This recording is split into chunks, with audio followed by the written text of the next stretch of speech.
So today we'll learn how to do French seam. So here I have my fabric.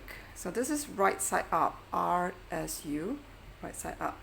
The French seam may seem a little strange because the usual seam we would have made the right sides facing inside and we would have stitched and joined them together this way. But for the French seam, since each seam is actually stitched twice, the first stitch, we're going to do it with the right sides on the outside. That way. Okay. So match your raw edges together. I'm going to stitch at 0.6 cm away from the edge. That will be my first stitch line. So before we start stitching, we would like to make sure that our machine setting is correct. So you need to make sure that your stitch type, the front dial, is at number 2. Your stitch length needs to be at 2.5.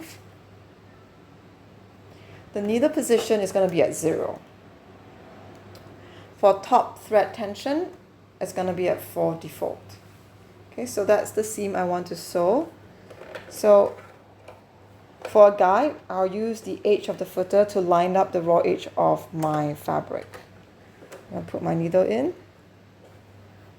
I'm going to reverse at the start and end of my stitch line.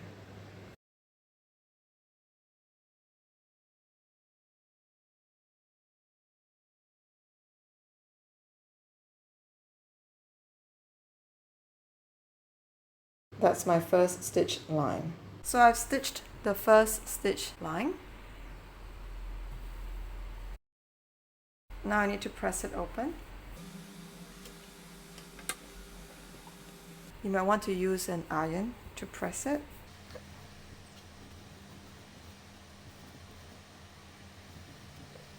Take a look at your raw edges. If they are fraying very badly, you might want to go in and trim the fray areas down a little bit.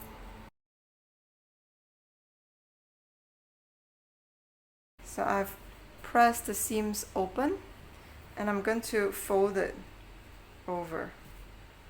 Okay. So I'm going to fold it down the first seam line.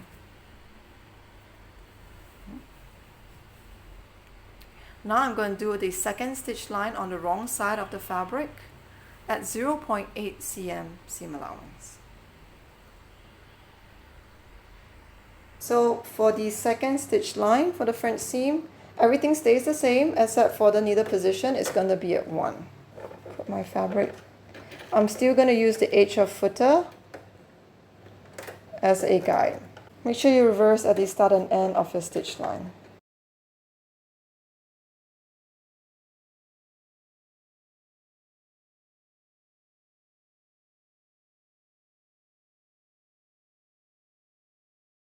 So that's my second stitch line.